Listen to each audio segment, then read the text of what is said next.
Vamos então começar. Vamos para o primeiro relato de hoje, que é este daqui. Amiga Maledite. Ih, lá aí, o relato é longo, tá? Amiga Maledite. Quem já teve? Diz aí.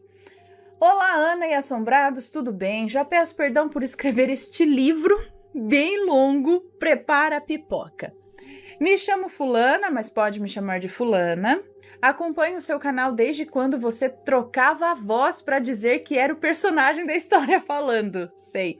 Amo o canal demais. Esse é o meu relato sobre um mistério que me deixa sem respostas até hoje. Os nomes já estarão trocados, pode ler tranquilamente. Muito obrigada. Introdução. Eu fui uma criança que sofreu abuso do próprio pai, um alcoólatra, que agredia minha mãe e por ela era sustentado. Lá em casa morava eu, minha mãe e o meu irmão e o monstro.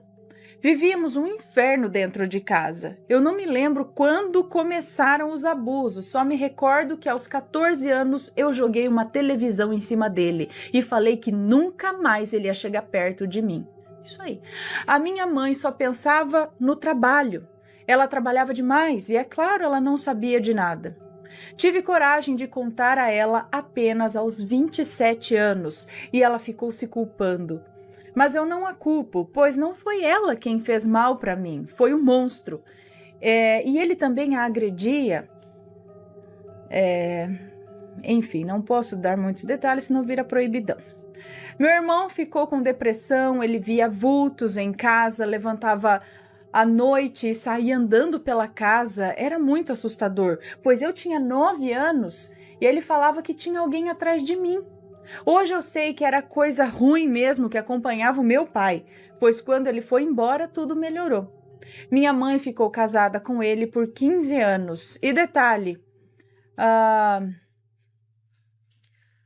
bom, não vou entrar em detalhes aqui porque, enfim, isso fez a minha irmã fugir de casa para Salvador com apenas 14 anos. Minha mãe continuou com o monstro mesmo depois de saber disso tudo. E isso eu nunca vou entender. E ela sabia sim, pois na época a vizinha viu ele fazendo isso com a minha irmã e contou para minha mãe. Olha, não vou falar nada, porque senão, se fosse eu, não posso falar. Ai, nós somos da Bahia, mas em 94 mudamos para o interior de São Paulo e a minha irmã ficou na Bahia. Mas acho que em 96, já morando no interior de São Paulo, eu voltei da escola e a vi. Porém, não a reconheci. A irmã. Porém, não a reconheci. E minha mãe falou que era minha irmã. Eu a abracei, achei ela linda. Nos tornamos muito amigas. Para onde ela ia, me levava junto. Era meia irmã, tá? Ela falou que é meia irmã. Então, não sei se era só filha da mãe dela ou só filha do pai. Não sei. Tá, enfim. Para onde ela ia, ela me levava junto e eu a amava muito, apesar de ser a filha do monstro que abusou dela. Apesar de ser a filha do monstro que abusou dela, minha irmã me ama muito. Enfim, não sei. E há pouco ela também ficou sabendo que não foi a única. Eu lembro na época que eu sofri abuso, eu cheguei a mandar um bilhete para uma professora que eu gostava muito e falei para ela assim no bilhete: eu vou contar um segredo e por favor não conte a ninguém. O meu pai, papapá. Mas, para minha surpresa, eu a vi na sala dos professores caçoando de mim e mostrando o meu bilhete para todos os professores e falando que eu queria chamar a atenção dela. Mas, Ana, era um pedido de socorro. Gente do céu. A professora merece tomar um... Fica quieta, Ana. Eu queria chamar... Mas era verdade, Ana. E daí em diante pensei que o meu pai tinha razão. Ninguém ia acreditar em mim se eu contasse. Aquilo me deixou triste. Quando acontecia, Eu desejava que alguém visse para poder me ajudar. E ninguém me salvou. Eu tive que reagir sozinha. Minha irmã e meu irmão estão bem, graças a Deus. Eles me deram 5 sobrinhos lindos que eu amo de paixão. Meu irmão é pastor numa outra cidade, também casado, com 2 filhos lindos. Hoje eu tenho 32 anos, fiquei viúva aos 24 e hoje estou no meu 2º casamento. Sou feliz agora e fiz essa introdução enorme só para os assombrados perceberem em qual cenário eu cresci. Por isso tudo, fui uma criança triste e uma adolescente que só pensava em acabar com tudo. Agora vou contar a história sobrenatural. Beleza, vamos lá. A amiga Maledite apareceu. Ana, minha mãe, se tornou cabeleireira e tínhamos um salão de cabeleireiros na cidade tal, em São Paulo. Era muito bem movimentado e a minha mãe não achava ninguém para trabalhar com ela. Foi quando ela me forçou a fazer um curso no centro dessa cidade. Eu fiz e comecei a trabalhar para minha mãe no ano de 2004, aos 16 anos. Eu não era muito boa, mas dava o meu melhor para agradar os clientes. Eu gostava mesmo era de andar de skate e ficar na lan house o dia todo. Eu trabalhava praticamente somente aos sábados e domingos. O salão era 2 cômodos, um para cortar cabelos, fazer as unhas e escova e química no geral, e no outro era a área de depilação e onde eu e minha mãe morávamos. No outro lado era a área da depilação. E onde eu e minha mãe morávamos, à noite... era onde morava mesmo. E do outro lado, o salão era dividido em 2. Um onde fazia as coisas do corte, escova, unha e tal. Do outro lado era a área da depilação e era onde eu e minha mãe morávamos. À noite, eu dormia na maca de depilação e a minha mãe colocava o colchão no chão e dormia. Era o meu quarto. Ali era o meu quarto, cozinha e sala de depilação. Era bem pequeno e é por isso que eu não gostava de ficar muito lá, pois para mim aquilo não era uma casa, não tinha ar de casa, de lar. Todas as nossas roupas cabiam em um armário de 80 centímetros. Ou seja, apesar do salão dar dinheiro, não tínhamos muito. E eu também não sentia falta de ter objetos. Eu queria ter um lugar para morar, pois era 0 privacidade ali, né? Eu ia muito para o parque ecológico. Eu sempre achava um jeito de fugir de lá, sabe? Eu amava escrever e ler, então a minha mente muito literária, então a minha mente era muito literária, é isso? Eu tinha 16 anos, eu estava triste, as lembranças me corriam, eu pensava em acabar com a minha vida, eu não tinha amigos, pois sempre foi assim. Bullying na escola, abusos em casa, minha mãe não facilitava para mim, ela me maltratava muito também, falava que eu não queria nada da vida, que eu tinha que ser como os meus primos, comparação é sempre ruim, quer dizer, eu acho. Ela ficava nervosa por tudo. Um dia voltei 12:30 da escola e vi uma moça no salão da minha mãe. Vou chamá-la aqui de Diana. A Diana era uma pessoa muito legal, divertida, ela morava na mesma rua do salão da minha mãe, mas eu nunca tinha visto. Diana tem 2 filhas, vou chamá-las aqui de Brooke e a outra de Lisa. Logo ficamos amigas, eu era só 3 anos mais velha que a Brooke e nossa amizade foi acontecendo naturalmente. Eu amava ir na casa delas, a Diana era separada, então eu sempre estava por lá. Eu dormia na casa delas. Ana, a Diana é o tipo de pessoa que é sua amiga de verdade. Ela não te deixa na mão. Eu a via como minha mãe e a Brooke como uma irmã. Andávamos de skate, fazíamos tudo juntas, era tudo o que eu precisava. Eu ficava feliz perto delas 2. Não gostava muito da caçula da Diana, a Lisa. Ela fazia muitas maldades com a Brooke. Teve um dia que ela deixou o ferro de passar roupas esquentar um tempão e depois colocou na perna da Brooke. Gente, Olha o distúrbio aí. Colocou na perna da Brooke. Na época eu fiquei com muita raiva da Lisa e não queria muito contato com ela. Enfim, éramos amigas, eu e Brooke, minha mãe e Diana. Porém, o diabo não gosta de ver ninguém bem e feliz, né? Naquele mesmo ano, minha mãe adquiriu uma nova cliente, que vou chamar aqui de Maledite. Eu estava deitada na maca, pois tinha lição para fazer e eu sempre sentava na maca quando ia estudar, e minha mãe me chama. Fulana, vem colocar a unha da cliente de molho, por favor. Na hora deu uma raiva, joguei o caderno com força na maca e fui. Ela sabia que na hora de estudar eu não queria ser chamada, pois eu estava muito mal nas matérias, eu precisava fazer as lições, mas eu fui. Quando cheguei no outro cômodo, eu fiquei encantada. Ana, naquela época eu era louca pela atriz Nicole Kidman, e a moça ali na minha frente era a cara dela, menos os olhos, a cor era diferente. Eu a cumprimentei, coloquei os cremes e o algodão nas unhas das mãos dela e enchi o lugar de pedicure com água e deitei os pés dela e voltei para o outro cômodo.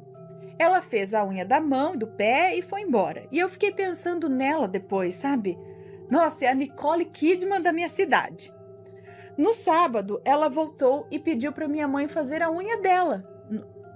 No sábado, ela voltou e pediu para minha mãe fazer a unha dela e eu estava esperando os meus clientes chegarem. E do nada ela começou a puxar assunto comigo. Ana, eu era muito calada. As clientes perguntavam para minha mãe se eu era muda, mas com ela eu me sentia à vontade. Ela perguntou quantos anos eu tinha, se eu namorava, qual escola eu estudava e respondi que não, eu não tinha namorado e estudava no colégio tal. Tá ruim? Eu acho. Tá mesmo. Olha aqui. Pera aí, gente. Só um minuto. O jeito que tá aparecendo pra mim. Não, mas tá normal. É. Como que tá no programa? Hã? No programa, a altura do áudio. Tá, eu botei gain aqui, ó. Bem forte. Vamos ver agora se melhor. Ai, cada hora é um volume, um mistério é o microfone. Mas continuando. Eu contei que não tinha namorado, que estudava no colégio tal... Só respondi o que foi perguntado. Naquele dia trabalhei bastante e ela foi embora que eu nem vi. Estava esgotada naquele sábado. À noite a Diana me chamou para dormir na casa dela e logo eu disse sim. Eu amava a companhia dela e da Brooke. Tinha um pouco de medo da Lisa. Ela me lembrava aquelas crianças de filme de terror, sabe? Loirinha, branquinha e maléfica. Mas eu fui, realmente, uma criança que brinca com essas coisas sérias de machucar, eu acho que deve se dar uma atenção maior, assim, coisas perigosas, né? E cuidado com a pessoa, acho que merece dar uma olhadinha melhor. Enfim, criança que judia de animal, essas coisas, fica de olho. Se vê que a criança tem esse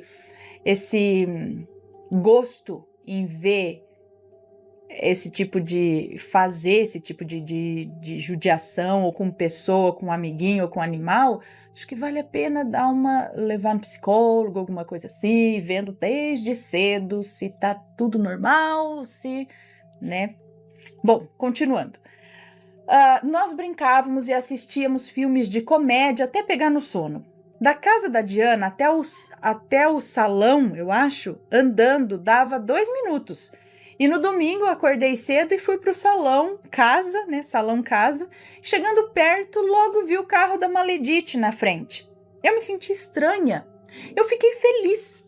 Chegando lá, ela estava sentada e a minha mãe cortando o cabelo do filhinho dela. Eu cheguei, falei bom dia e fui tomar café na cozinha, pois não tinha clientes para mim. Quando minha mãe me chama, fulana, coloca as unhas da Maledite de molho. Fui com o maior prazer, pois para mim ela era a atriz que eu gostava. Sim, aos 17 anos eu era boba a esse ponto. Ela logo puxou o assunto comigo. Não me recordo agora do que falamos. Enfim, Ana, ela vinha de 1 a 2 vezes por semana no salão ao longo de 3 anos seguidos. Inclusive, a sua família já eram todos clientes de lá. Antes dela até. Nos tornamos muito amigas, pois ela me dava muita atenção.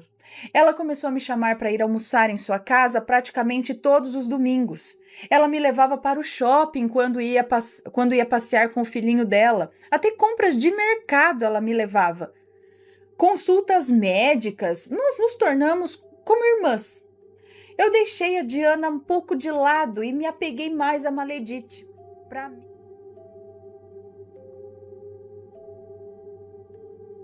Meu sonho se realizou após 30 anos. Rapaz, a gente achando que o sonho é premonitório, daqui 30 anos o negócio vai acontecer? Vamos ver. Oi, Ana, meu nome é Fulana. Meu relato não tem nada de muito sobrenatural, mas eu gostaria de compartilhar com vocês a minha experiência.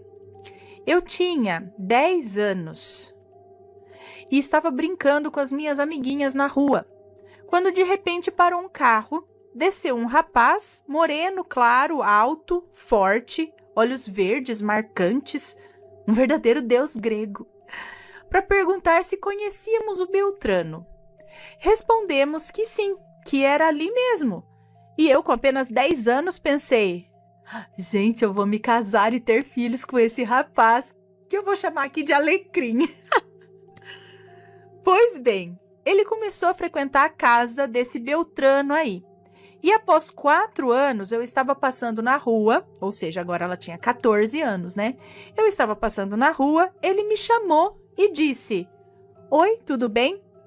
Você virou uma moça muito bonita, hein?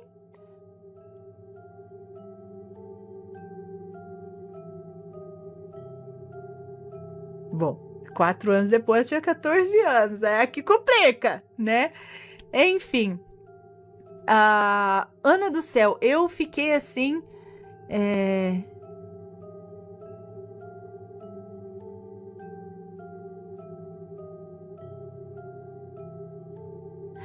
Bom, enfim, ele pediu para namorar com ela. Eu não sei quantos anos ele tinha, na verdade, né? Porque ela não falou, eu tinha 10 anos quando viu esse rapaz que desceu do carro, mas não fala a idade dele, né? E aí ela tinha 14 e tal, e ele quis namorar com ela. Aí ele falou, ó, se você quiser, às 8 horas em ponto, eu vou na sua casa pedir pro seu pai. E eu disse que sim com a cabeça e saí correndo para casa. Às 8 horas em ponto, não é que ele apareceu mesmo? Meu pai consentiu, já que ele aceitou a condição de namorar sábado e domingo, das 6 da tarde às 10 da noite, e com supervisão. Claro que não durou muito, né? Não durou muito. Terminou que me casei, me mudei. Hã? Mas não durou o quê? O namoro com o rapaz? Ou não durou muito tempo namorando e já casou? Eu não sei, porque ela falou aqui, ó. Claro que não durou muito, né? Terminamos. Terminou, então, com esse rapaz. Me casei, acredito que com outro. Me mudei. Me divorciei. E fiquei 20 anos sem ter notícias dele, do primeiro rapaz. 6 meses depois que eu estava separada... Quem bate companhia? Como assim? Peraí. Mas mudou, divorciou e ficou 20 anos sem ter notícias dele. Mas 6 meses depois que estava separada, mas não ficou 20 anos separada? Eu não entendi. Acho que quem toca a campainha, não sei. O Alecrim. Ana, meu coração disparou e fiquei com as pernas bambas como no dia que ele me pediu em namoro. E ele, sem fazer muita volta, logo falou. Fiquei sabendo do seu divórcio. Você sabe que nós fomos feitos um pro outro. E eu vim te pedir para voltar e para casar também. E eu aceitei. Parecia que as palavras saíam da minha boca sozinhas. Engatamos um namoro e todos comentavam que fomos feitos um pro outro. Só que tudo que eu imaginei desmoronou, pois ele era alcoólatra, abusador, mentia e me traía até com as minhas amigas, entre aspas. E o pior é que eu não conseguia terminar. Parecia abstinência quando eu tentava ficar longe dele. Até que um dia, com 41 anos de idade, descobri que eu estava grávida. E que alegria, Ana! O meu sonho de ter um filho ia se realizar. Mas o que para mim foi felicidade, para ele foi o fim. Quando contei sobre a gravidez, ele simplesmente respondeu sem nem levantar o olhar para mim. Já vem você arrumar problema para mim. Resultado, ele mal me viu durante a gravidez e quando via me maltratava. Quando o bebê nasceu, eu pensei, quem sabe agora ele muda, né? Que nada, Ana, ficou pior. Me maltratou ainda mais no momento mais importante da minha vida. Até que com a força que o meu filho me deu, eu resolvi dar um basta. A última vez que nos vimos, ele fingiu que não me conhecia e eu fiz o mesmo. Hoje tenho um filho lindo de 3 anos que é o amor da minha vida. Desculpe os erros de pontuação, relato longo, imagina. Tentei resumir o máximo, pois se for contar tudo que eu passei nas mãos dele, daria um livro. Beijos a todos, amo vocês. Um beijo pra você, muito obrigada, enfim. Aquilo que você bateu o olho e falou, vou me casar e vou ter um filho com ele, aconteceu, né? Porém, que coisa é essa, gente? Será que ele se aproveitou? Por que vocês terminaram a primeira vez? Não sei. Se isso é alguma coisa de outra vida, né? Que, sei lá, precisou vir para essa vida, por isso esse lance. Ou ele te encantava para depois te pisar e te encantava e te pisava e aí fica naquela coisa, eu amo, ele é maravilhoso, mas não é ao mesmo tempo, mas sabe? Ou será que ele fez alguma amarração? Ou, mas pra que também amarrar se você vai maltratar? Ai, sei lá, não sei. Tinha algum transtorno psiquiátrico, psicológico, sei lá, alguma coisa assim, porque, né? Vai saber. Enfim, mas aconteceu. O que ela desejou lá com 10 anos.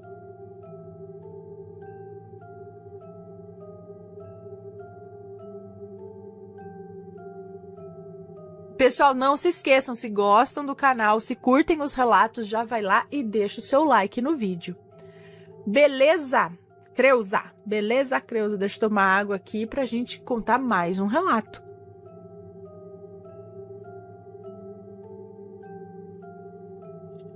O senhorzinho na porteira.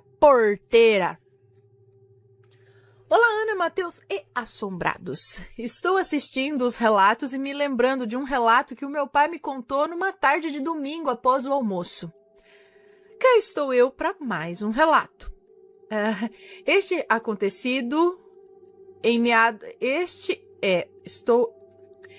estou eu para mais um relato. Este acontecido em meados de 1970. Esse relato está com os nomes das pessoas trocados. Beleza. Meu pai passou grande parte da infância e juventude na zona rural. E uma vez por mês ele ia na missa, na venda, próximo da fazenda. Na venda? E uma vez por mês ia na missa, na venda, próximo da fazenda que eles moravam, e eles iam a pé. E tinha uma porteira que sempre que eles iam para abrir, ela fechava sozinha. Meu pai tinha medo. Mas o meu avô, cético como a maioria dos chefes de família da época, dizia que aquilo era a porteira que estava frouxa, precisando apertar os parafusos.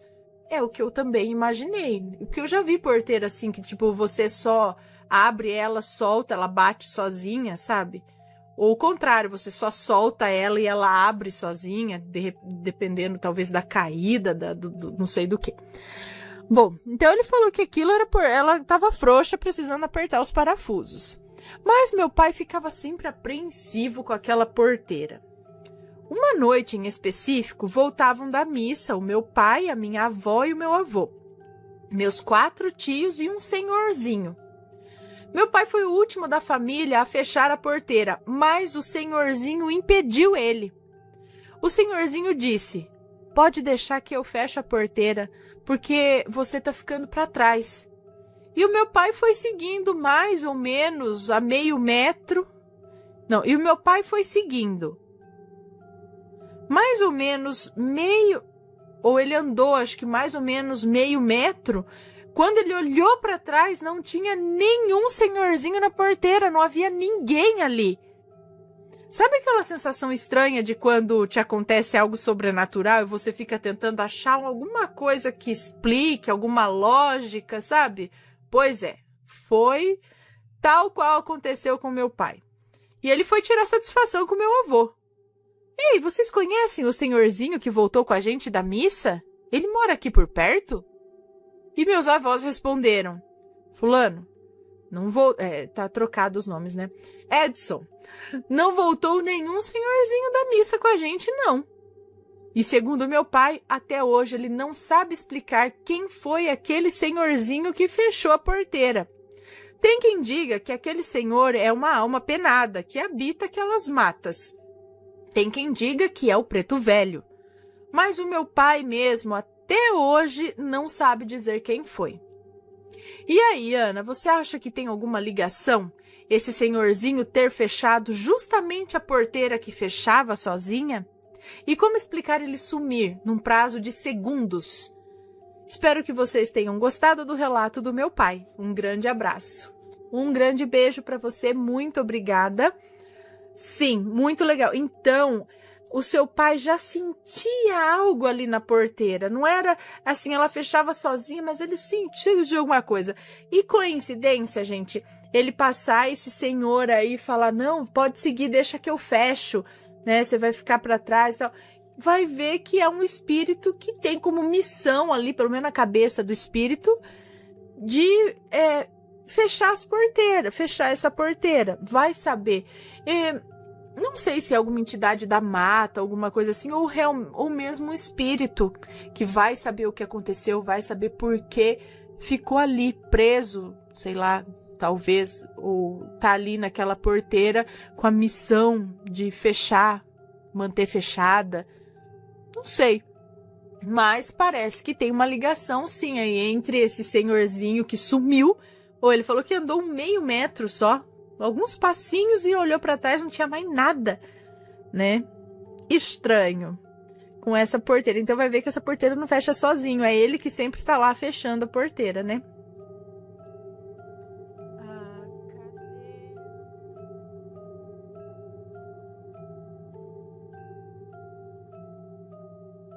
Passei por situações complicadas e consegui despertar. Vamos ver aqui do que se trata. Olá, Ana, tudo bem? Me chamo fulano. Primeiramente, quero parabenizar você e o Matheus pelo trabalho maravilhoso que fazem. É um prazer poder desfrutar dos seus vídeos e ouvir suas histórias, relatos. Muito obrigada. O relato abaixo aconteceu comigo, então não terá nomes. Ok, vamos lá.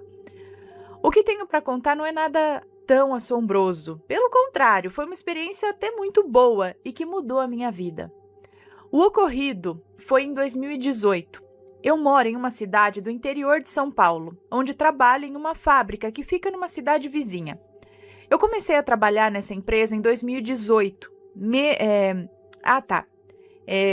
Foi em 2018. Eu comecei a trabalhar nessa empresa em 2018 mesmo. E logo o diretor e dono da fábrica anunciou que iria iniciar novos trabalhos no escritório que havia aberto em São Paulo, capital. E queria que eu fosse para lá com ele e o gerente do meu setor.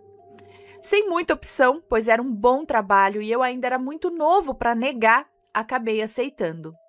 Nessa época eu namorava um rapaz que era extremamente ligado ao mundo espiritual. Sempre dizia ver e ouvir pessoas. Até tinha um curso onde ele era o mentor de várias pessoas que se interessavam pelo assunto. Já eu sempre fui muito cético e nada sensitivo. Meus cinco sentidos e o sexto sim sempre foram muito apurados. Os meus cinco sentidos e o sexto sentido também sempre foram muito apurados, mas nunca havia visto nem sentido nada sobrenatural. Com esse rapaz, desde o primeiro encontro, aconteceram coisas estranhas. Um dia estávamos num motel e as luzes começaram a piscar. Piscavam e paravam lentamente até que a frequência disso começou a aumentar. Ele viu que eu estava ele viu que eu estava meio assustado, digamos assim. Na verdade, eu estava sem entender nada, né? E ele falou algo do tipo: o que vocês querem? Gente chata, vai embora daqui. E bateu uma palma sabe? E disse algumas palavras que eu não entendi e aí as luzes pararam de piscar. E eu fiquei como? Né? Outra vez que estávamos juntos, eu senti um cheiro muito forte do meu lado. Cheiro de coisa podre, tipo carniça. Ele olhou e disse que tinha uma pessoa ali. Falou algumas coisas que eu não entendia e o cheiro sumiu. Enfim, ele realmente tinha contato com algo além do normal. Dizia que me visitava à noite, pois fazia viagem astral e tudo mais. Hein? Quando fui convidado para ir trabalhar em São Paulo, eu pensei que o nosso relacionamento ia melhorar, pois ficaríamos mais próximos, já que ele trabalhava em São Paulo também.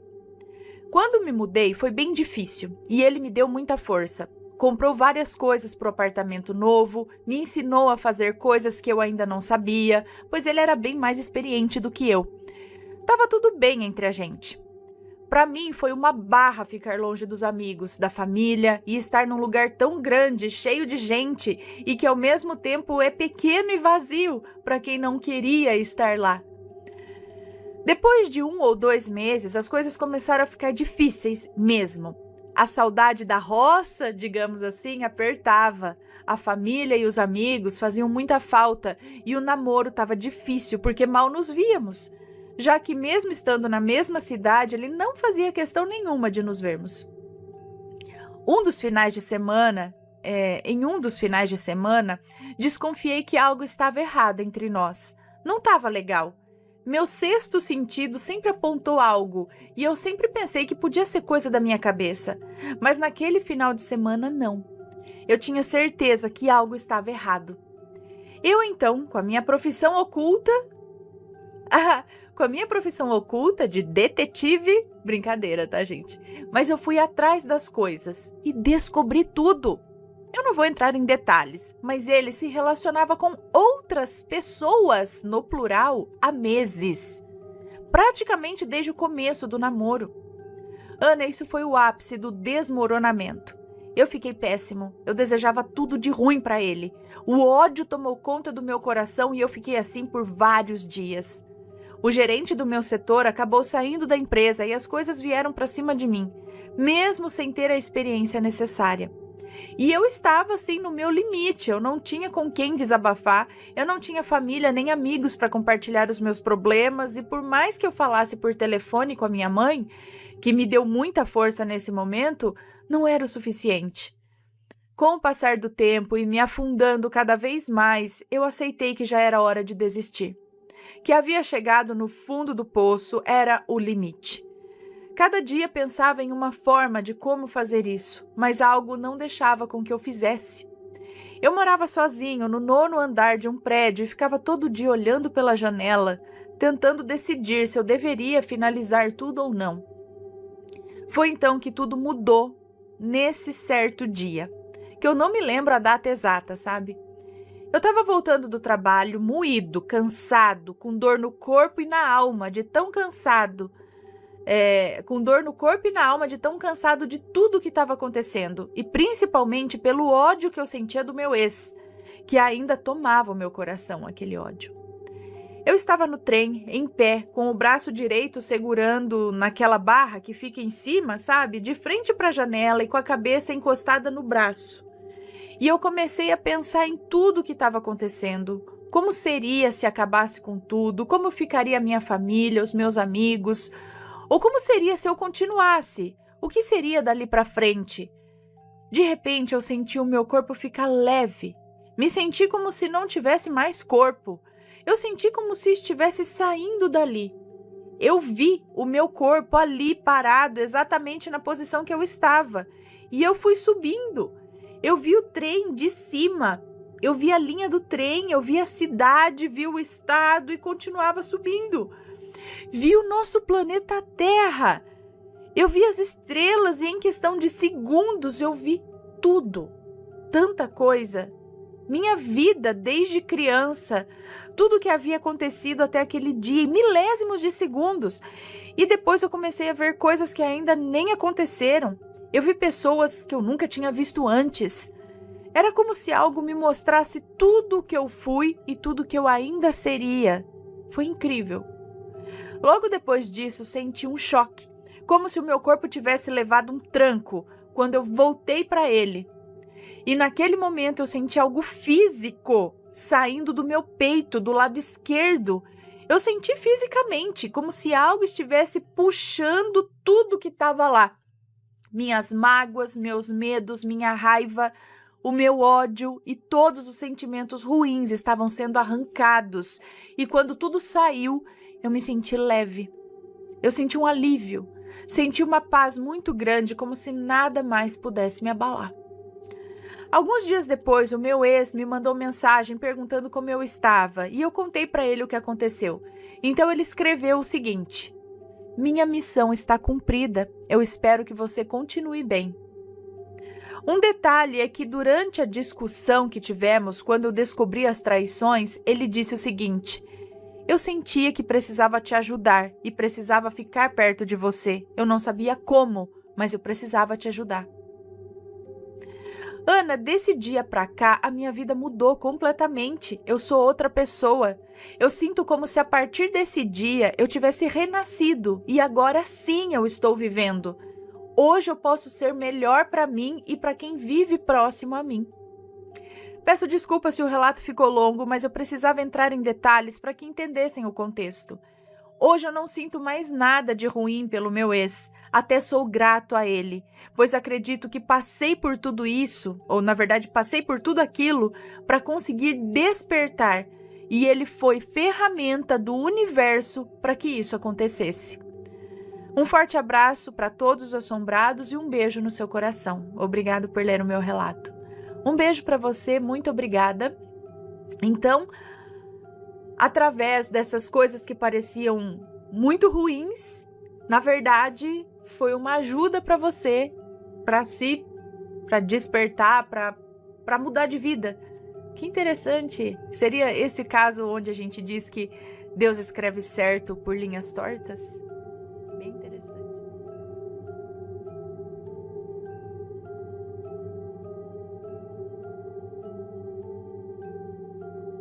Mais um relato. Teria um anjo ajudado a minha família? Vamos ver. Olá, Ana, me chamo Fulana, tenho 20 anos e sou uma grande fã do canal. Acompanho vocês há alguns anos e hoje decidi enviar a vocês um relato que aconteceu comigo quando eu era criança. Não vou citar nomes e se caso eu mordi a boca. E se caso houver alguns, estarão trocados. Hoje sou adulta, casada e tenho um filhinho de 1 aninho. Bom, vamos lá. Quando eu tinha 9 anos, fui com a minha mãe, com meu padrasto e com uma prima para Ubatuba. Era a primeira vez que eu e minha prima íamos à praia. Ela tinha na época 11 anos. Bom, passamos o dia lá e foi tudo muito tranquilo, muito gostoso. No final do dia, quando estávamos nos arrumando para ir embora para nossa cidade, no interior de São Paulo, o meu padrasto estava dando ré para sairmos com o carro, de onde estávamos estacionados, na frente de uma praia. Estava dando ré para sair de onde estava estacionado na frente da praia. E o carro enroscou em algo e fez um barulho muito alto. Meu padrasto desceu do carro e viu que tinha estacionado o carro em cima de uma grande pedra. Pedra essa que, quando ele deu ré para sair com o carro, causou barulho. O carro começou a vazar óleo e meu padrasto viu que não tínhamos como seguir viagem. Vazou muito óleo e o carro não queria mais ligar. Já era fim de tarde, por volta de umas 5:30 da tarde. Estava começando a anoitecer. Minha mãe e meu padrasto ficaram muito preocupados, pois tínhamos ido de bate-volta. Não tínhamos nem dinheiro para nos hospedar em alguma pousada, essas coisas, ainda mais com 2 crianças. Tínhamos ido apenas para passar o dia e voltar embora para casa. Preocupados também, pois já estava escurecendo, era fim de semana e não sabiam para quem ligar para chamar uma ajuda. Como um mecânico ou um guincho, por exemplo. Minha mãe e meu padrasto passaram uns 30 minutos tentando pensar no que fazer. Quando de repente surgiu uma moça muito bonita, de bicicleta. Eu nunca vou esquecer dela. Ela era loira, muito bonita. olhos claros, bem branca, magrinha. Aqui vou chamá-la de Angel. Ela parou e perguntou se podia nos ajudar. Disse que seu namorado trabalhava em uma oficina de um tio dele e que não era muito longe dali. Meu padrasto, na mesma hora, aceitou a ajuda da moça e ela nos deu o número da oficina. Meu padrasto ligou, falou onde estávamos e chamou se, a pessoa poderia nos ajudar com o carro.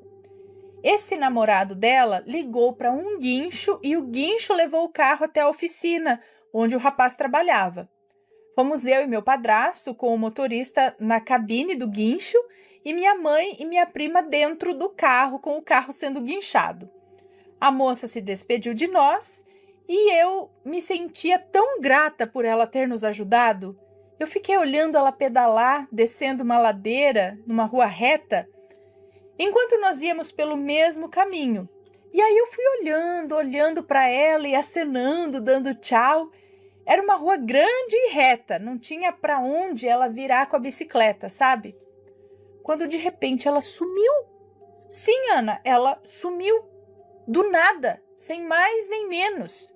Eu e meu padrasto estávamos olhando e de repente, num piscar de olhos, ela não estava mais lá. E eu me arrepio só de lembrar. Eu me senti tão confusa com isso na época.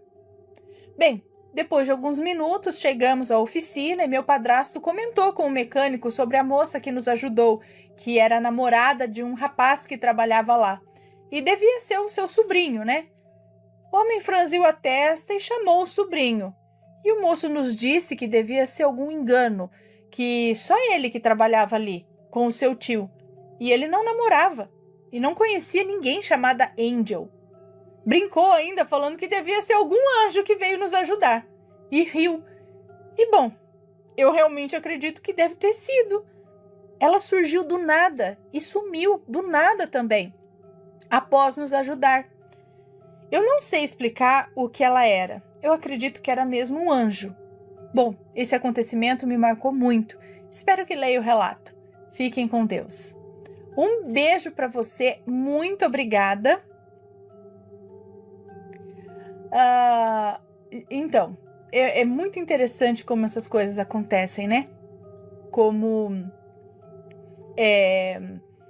você tá lá numa hora precisando, fala, gente do céu, o que eu faço agora? De repente, do nada, aparece, ainda mais com essa confirmação, né? Dela falar que é a oficina do namorado dela, blá, blá, blá, e de repente, por que a moça ia falar? Ela poderia falar, não, eu conheço um rapaz, é um amigo meu, é um conhecido, ou eu sei que ele tem uma oficina ali, não é longe. Por que ela ia dizer, é meu namorado e tal, e, né? Parece que foi um jeito desse anjo ajudar, né? De formas assim que a gente fala. Mas talvez desse confiança, né? Em vez de falar, tem um cara ali que tem uma mecânica, não, é meu namorado e tal. E você fala, você pode... Então ela passou o número dele. Ela deve ter passado o número dele, né? E olha só, gente, que legal. Muito bom.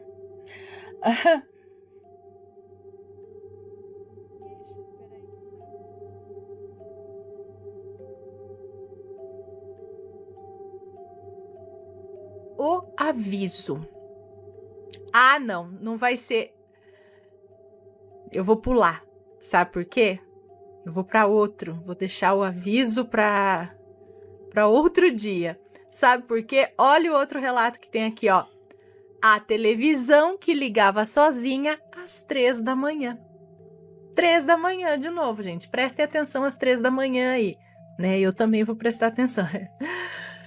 A televisão que ligava sozinha às 3 da manhã, e este é o último, talvez o penúltimo relato de hoje. O último, tá? Falando sério, o último relato de hoje é este. Terminando com as 3 da manhã aqui também. Olá, Ana, assombrados, tudo bem? Já contei um relato que foi lido por você aqui no canal, Ana, mas agora enviarei um relato do meu pai. Eu vou descrever um relato aqui que o meu pai contou. Por trabalhar no SAMU, em um hospital onde ele mora, por trabalhar no SAMU, em um hospital, acho que na cidade onde ele mora, ele tem vários relatos para contar sobre coisas sobrenaturais que aconteceu enquanto ele trabalhava de madrugada, ou até mesmo relatos dos colegas dele que também trabalham em hospital ou no hospital. Ok? Manda os relatos pra gente. Bom, vamos lá. O meu pai conta que esse ocorrido aconteceu depois da pandemia, onde muitas pessoas morreram no hospital. Ele diz que havia um quarto de número 3, que vira e mexe. O pessoal que trabalha lá escuta a televisão ligar, mesmo com o quarto vazio, sem ninguém internado por ali, e com a porta trancada com chave. E sempre de madrugada, lá pelas 3 horas da manhã, essa televisão liga. Os funcionários chegaram a desligar a televisão da tomada, e mesmo assim continuava a acontecer da TV ligar. Depois de uns dias do ocorrido, começou a acontecer a mesma coisa no quarto 4, que fica ao lado do quarto 3, né? Onde estavam acontecendo os ocorridos da TV ligar. E sempre era nos mesmos horários, Ana, às 3 da manhã.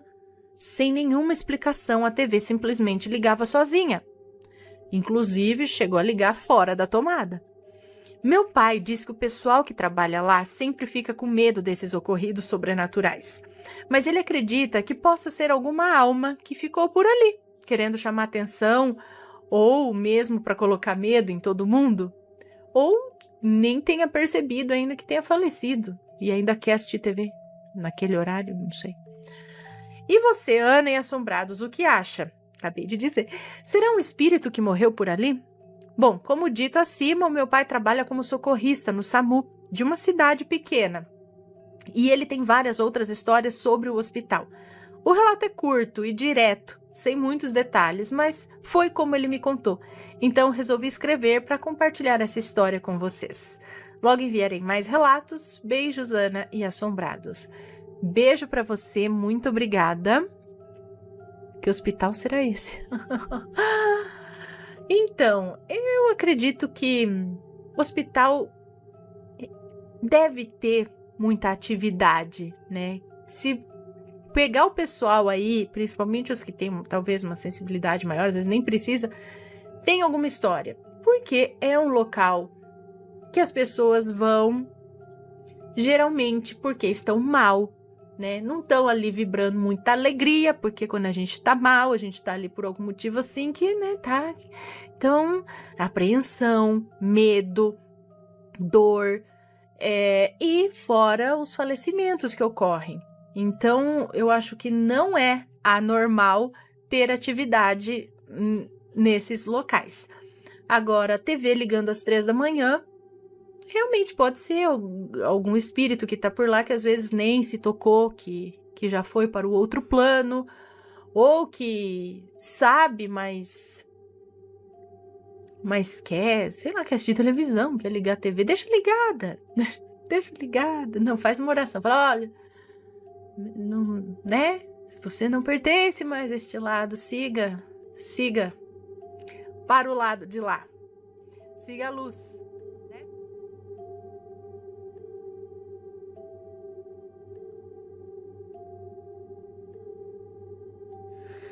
Uma oferta feita em sonho. Vamos lá. Que oferta será essa? Eu fiquei curiosa. Olá, Ana e Assombrados. Meu nome é Fulana. E atualmente tenho 24 anos. Mas o que aconteceu comigo foi há um certo tempo, em 2019. Antes de descrever o ocorrido, devo dar-lhe um parâmetro de como a minha vida estava naquele momento. Na época, eu estava tendo alguns problemas bem sérios no meu relacionamento e confusões acerca da minha espiritualidade. Parte da minha vida que foi negligenciada ou negligência durante toda a minha adolescência. Peraí. Acerca da minha espiritualidade, que é uma parte da minha vida que foi negligenciada durante toda a minha adolescência devido aos meus problemas psicológicos relacionados à ansiedade. Então, ela negligenciou a espiritualidade nessa época.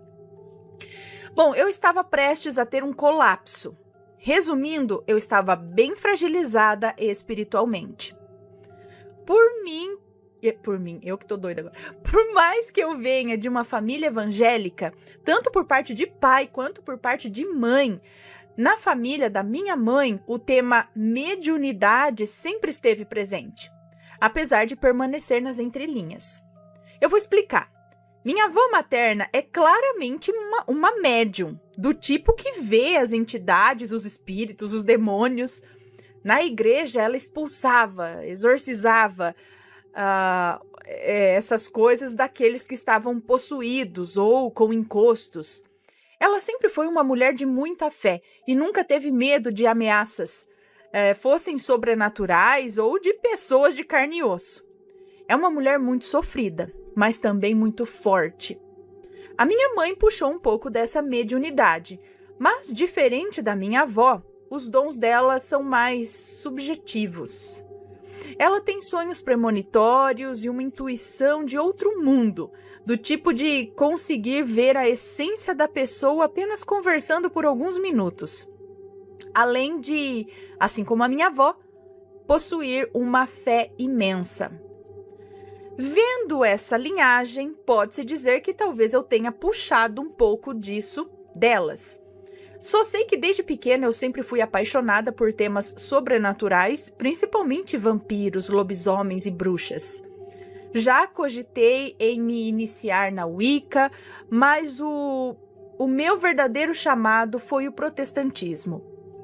Em 2019, como eu já falei, estava tendo problemas sérios, internos e externos, e também estava tendo muita paralisia do sono. Começou sendo uma vez por semana, depois passou a ser 2, 3 vezes por semana, até que estava acontecendo todos os dias. Era um verdadeiro tormento. Era um verdadeiro tormento não conseguir dormir em paz. Além dos pesadelos que eu não tinha com tanta frequência desde que era criança. Os pesadelos que eu tinha eram de coisas obscuras me perseguindo no meio da noite, tentando me consumir, ateando fogo ao meu corpo, se fazendo passar pelos meus pais para ganhar a minha confiança, coisas horrendas demais para uma criança imaginar sozinha. Então, houve uma noite, a noite em que eu tive a minha última paralisia do sono e o meu último pesadelo. Nesse sonho, eu estava deitada na minha cama, olhando para o teto. As luzes estavam apagadas. Isso é dentro do sonho, tá?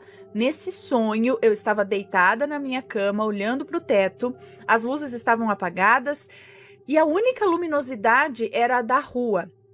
Enquanto eu encarava as tábuas do forro, percebi que os meus ouvidos captavam sons sutis.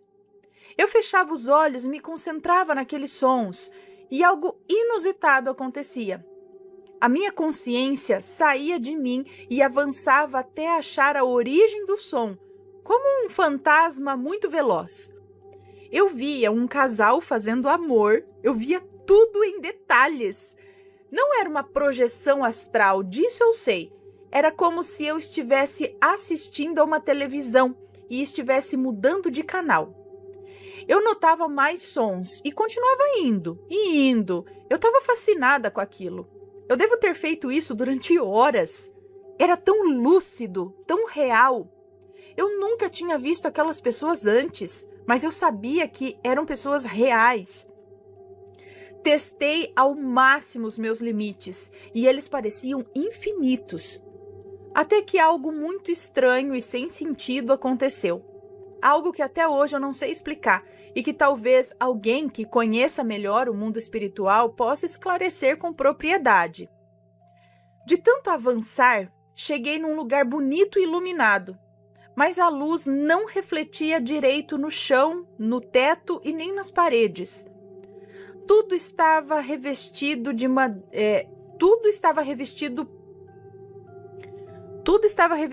madeira escura e e as paredes amareladas. Tudo está revestido de madeira escura e paredes amareladas. Uma biblioteca, onde eu parei nela, e eu parei nela assim que eu cheguei. Estava uma mesa de madeira, ali tinha uma mesa de madeira e sobre essa mesa um grande livro aberto. E ali, onde ele estava aberto, tinha algumas gravuras de animais e homens. Mas o que me chamou a atenção foi a pintura de um cavalo selvagem, marrom avermelhado, correndo por uma planície. O que era para ser um cavalo comum, por algum motivo... E o que era para ser um cavalo comum, por algum motivo desconhecido, me assustou muito. Como se a lucidez caísse sobre mim. E eu me vi atordoada. Algo dentro de mim gritou dizendo que o que eu estava fazendo era extremamente errado e que haveria um preço muito alto para aquilo. Abruptamente, então, minha consciência voltou ao meu corpo e eu me vi novamente numa paralisia do sono. Tentei de todas as formas me soltar, mas uma voz, nem feminina, nem masculina, era uma voz vazia de sentido. Vazia de sentido ou de sentimento? Não sei. Uma voz que não era nem feminina nem masculina soou na minha cabeça, dizendo: "Por que está assustada? Sei que era o que você sempre quis, não é? Ser especial, ser única." E aquilo tentava ser sedutor, mas apenas me deixava com mais medo. Continuei lutando para me libertar, até que eu caí novamente em um sonho. Dessa vez as coisas estavam um pouco diferentes. Em vez de deitada sobre a minha cama, eu estava em pé na rua, em frente ao portão de casa. Mas as coisas estavam diferentes lá fora. Era outro mundo. Em vez do negro da noite, o céu brilhava púrpura. As estrelas eram pontinhos pálidos. No horizonte leste, o céu tinha uma cor diferente. Estava envolto em chamas amarelas e laranjas, como o pôr do sol em um deserto. Exuberante, poderoso.